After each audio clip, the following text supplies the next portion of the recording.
tufanı, ümmetin dünyamı. Aksa tufanı, ümmetin dünyamı.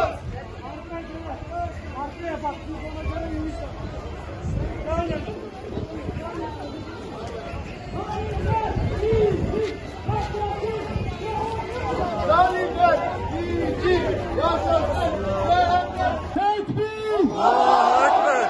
Tekbir! La ilahe illallah! La ilahe illallah. Muhammed Resulullah! Muhammed Resulullah. La ilahe illallah! La ilahe illallah. Muhammed Resulullah! Muhammed Resulullah. Mehmetçik Hazreti Mehmetçik Hazreti.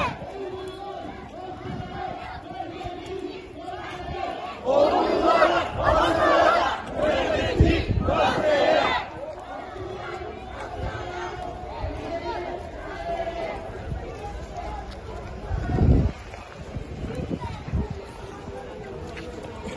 Dünyanın dört bir tarafında herkes kendi rahatına düşkünken, rahatını bozmazken ben mi bozacağım? Yahu siz diyorsunuz ki boykot yapın. Yahu sadece ben mi boykot yapayım? Benle dünya kurtulur mu? Benle Gazze kurtulur mu?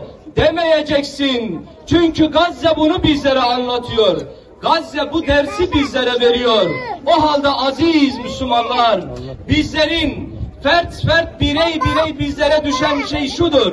Sağımıza solumuza bakmadan, yanımızda kim var hiç ehemmiyeti olmadan Allah'ın rızasını kazanma yolunda mazlum ve mağdur ve mağrur kardeşlerimizin yanında yer almak zorundayız.